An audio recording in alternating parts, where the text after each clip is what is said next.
Good afternoon, everyone. For Telesur, I'm Cody Weddle in Caracas, Venezuela. Representatives from the United States and Cuba are meeting in Havana to discuss the renewal of diplomatic relations between the two nations.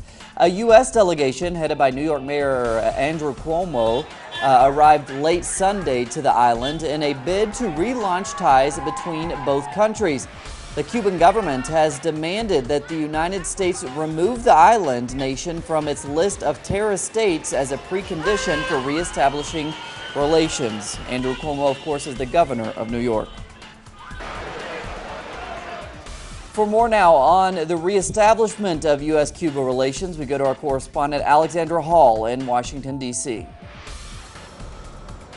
A delegation of U.S. government officials is in Havana today for important talks with the Cuban government and civil society, one of the first steps towards reopening diplomatic relations between the United States and Cuba. At the head of the delegation is U.S. Assistant Secretary of Western Hemisphere Affairs, Roberta S. Jacobson. She'll be meeting with Cuban government officials and members of civil society on important issues such as immigration and also the details of opening a U.S. embassy in Havana. We heard from President Obama on Tuesday evening in the State of the Union address as he urged members of Congress to take the steps necessary to at least consider reopening or ending the U.S. economic embargo on Cuba. So we know this is a very important issue. This is the highest level of talks between the United States and Cuba in over half a century. So we'll be having information about that important meeting and the meetings that continue in the days to come as soon as it becomes available. In Washington, I'm Alexandra Hall for Telesur. U.S. President Barack Obama addressed his country's failed 50-year policy during his State of the Union address to Congress Tuesday evening. During his speech, the president also announced a new tax scheme which will purportedly raise taxes on corporations and the wealthiest U.S. citizens while providing tax cuts to the nation's middle class. Looking now more closely at some of the issues that President Obama raised during his address, he pointed out that over the past 5 years, 11 million jobs were created by the private sector. The president also announced that he will propose a bill to raise taxes on capital gains for financial investors from 23% to 28%.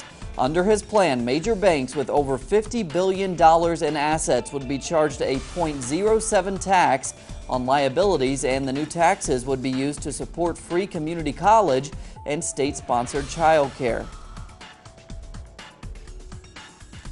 Continuing to take a look at the president's speech, although Obama promised once again to close the Guantanamo Bay prison, the detention center remains open, and it has been open throughout his term.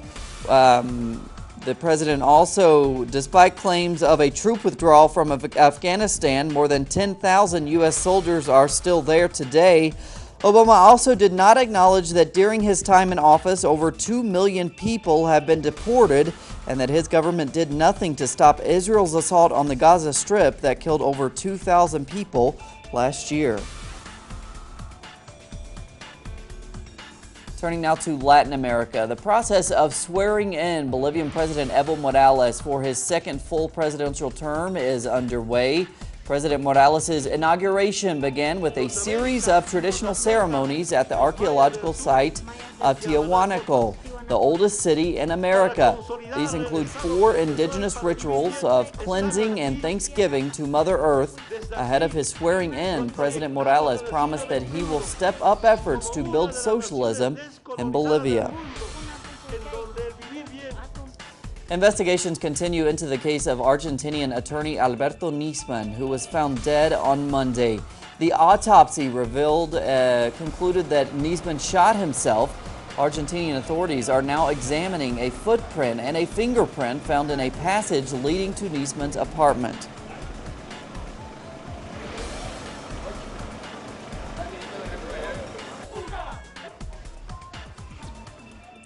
Venezuelan President Nicolás Maduro is set to announce new economic measures to counter falling oil prices and destabilization attempts by the nation's opposition. Now, Maduro's announcement will be part of his State of the Nation address and is expected to address the ongoing shortages in the country, as well as a report on the advances made during his international tour to oil-producing nations.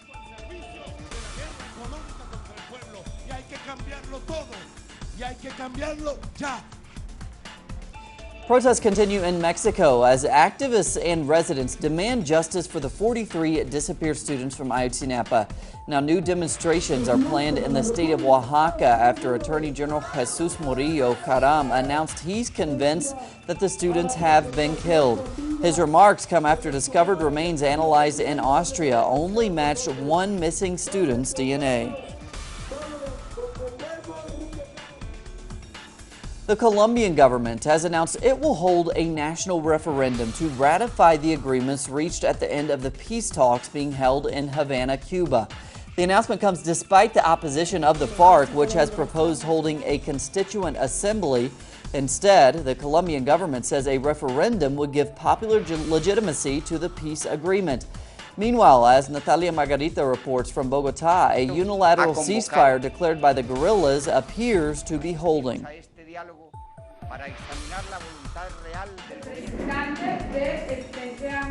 Colombia's Broad Front for Peace, made up of social activists and leftist politicians, has been monitoring the unilateral ceasefire that the FARC implemented since December the 20th. Based on the testimonies and information gathered from the ground, the Front for Peace has released a detailed report titled "The FARC has fulfilled the ceasefire," which overall presents a positive report on the peace process so far.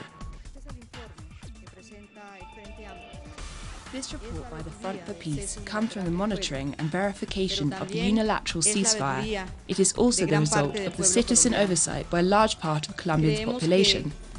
We know there are many opinions, and we believe all of them are encouraging for the peace process.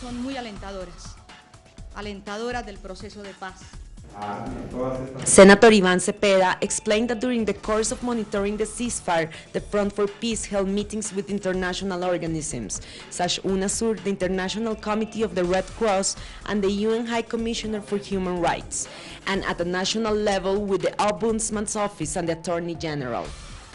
All of these organizations conclude that the FARC has 100% fulfilled the unilateral ceasefire implemented during the last month. In our report, we have highlighted the fact that the Colombian president himself, as well as the chief commander of the military forces, have both acknowledged that the FARC have honored this ceasefire. Noting that this is the fifth ceasefire that the FARC has implemented during the 2 years of peace process, peace activist Lilia Solano says this sends a clear message to Colombia's government. Government to immediately suspend all security force operations that put under risk the continuity of this unilateral ceasefire. After handing over the report to a diplomatic representative of Cuba, a guarantor country of the peace process, leader from the National Indigenous Organization, Luis Fernando Arias, called on both parties to move forward to peace. We encourage the FARC to maintain its position on a unilateral ceasefire, and we urgently demand the Colombian government implements a bilateral ceasefire and a cessation of hostilities. The peace leaders also called on the press to understand their responsibility and the importance of the media in the peace construction. Now, the Broad Front for Peace is waiting for a meeting with Colombia's President Juan Manuel Santos so that they can officially submit the report to him. From Bogotá, Natalia Margarita, Telesur. Thanks to Natalia. The capital of Ecuador, Quito, is leading the way on tackling air pollution in the region. For exactly how the city has turned its focus to the environment, here's our correspondent Liz Scherfius. As part of an effort to reduce gas emissions and improve air quality in Quito, controls have been put into place throughout the city to ensure vehicles are operating within the permitted 0.6 and 0.8% carbon monoxide levels. If found to be operating above, the owner of the vehicle is given 8 days for it to be properly calibrated or will be fined $200.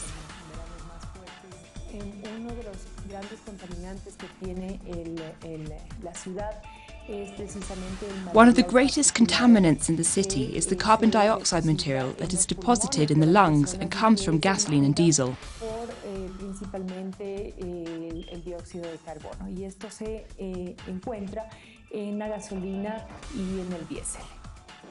The controls put into effect this week are part of a decade-long policy to improve the air quality of Quito, a city which has historically battled pollution due to low oxygen levels as high altitude of 2,800 meters and surrounding mountains which trap the air.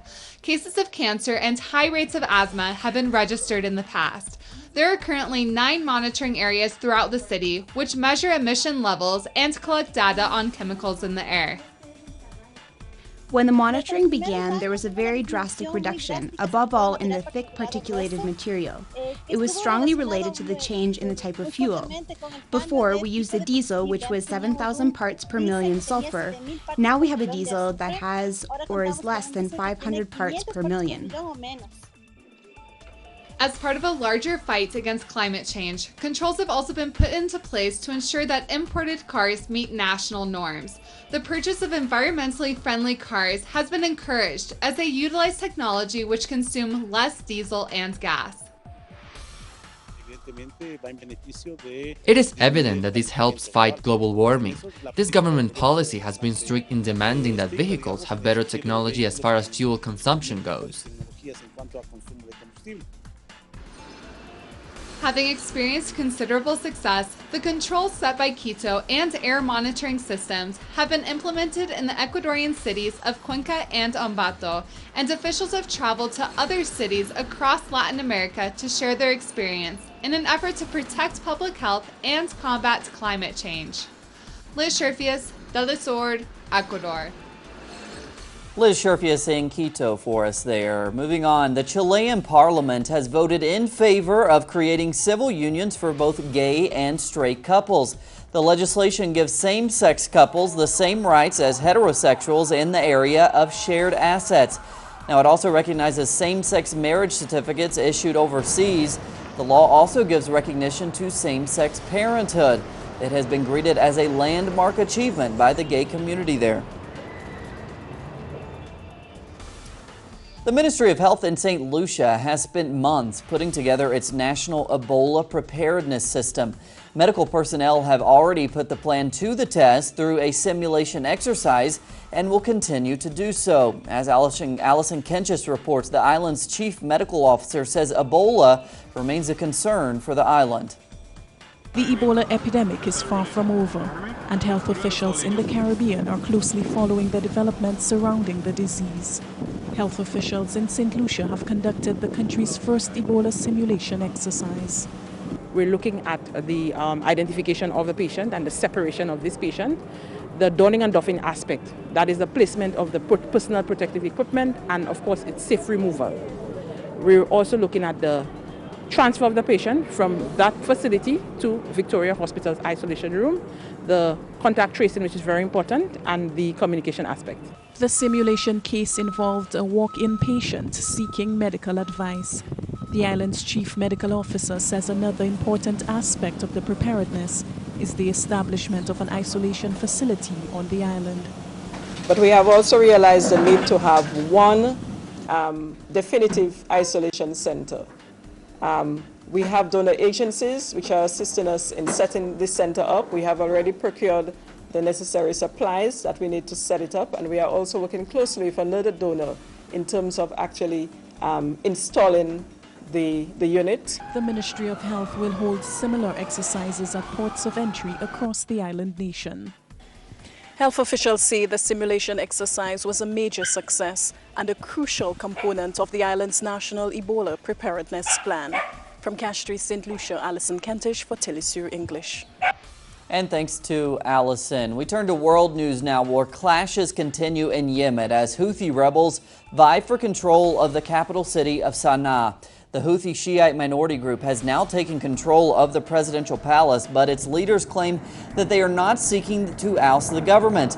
They are demanding President Rabu Mansour accept a power-sharing deal to end the standoff. The Houthis accused President Mansour of breaking the peace agreement signed in September. Russian Foreign Ministry Sergei Lavrov has announced that he will seek an immediate ceasefire between Ukrainian forces and rebels there. He will make the request in talks to be held in Berlin. Lavrov explains that both the Ukrainian government and the rebel forces have failed to meet the demands of the Minsk agreement. The announcement comes as intense fighting continues in eastern Ukraine. Presidential elections in Zambia have been extended into a second day due to heavy rains. The results were set to be announced Saturday, but that announcement will also be delayed. Candidates Edgar Lungu and Hakainde Hichilema are the favorites to succeed late President Michael Sata. The threat posed by Boko Haram in West Africa is becoming a growing regional problem. The Nigerian extremist group is now expanding its operations into neighboring Cameroon. The United Nations Security Council has demanded the disarmament and demobilization of the group. Concern is growing as the militants have already displaced 1.5 million Nigerians. Authorities in Indonesia have revealed that the AirAsia flight QZ8501 crashed after ascending too fast. It is believed that the plane encountered a storm which forced it to ascend to a higher altitude. The revelation comes following the review of the plane's black boxes. The devices were recently recovered to determine the exact cause of the crash. The AirAsia flight disappeared in December 2014 over the Java Sea. 4 people have been arrested in France in connection with the attack against satirical magazine Charlie Hebdo earlier this month. French authorities detained the men who they believe are responsible for helping to purchase the weapons used in the mass shooting. The attack killed 12 people.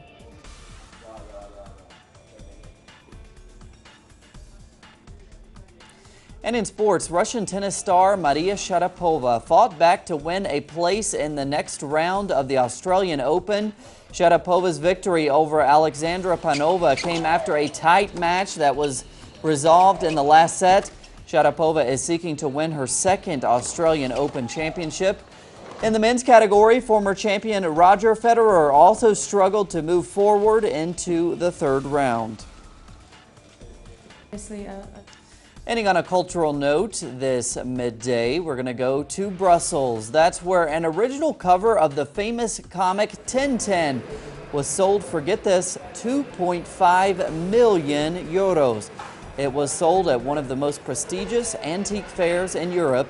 The purchase price for the print, which dates from 1942, confirmed the comic strip's continuing popularity among art collectors worldwide. Plenty more on those stories and others. Thanks for joining us this midday. For Telesur English, I'm Cody Weddle. Have a great Wednesday.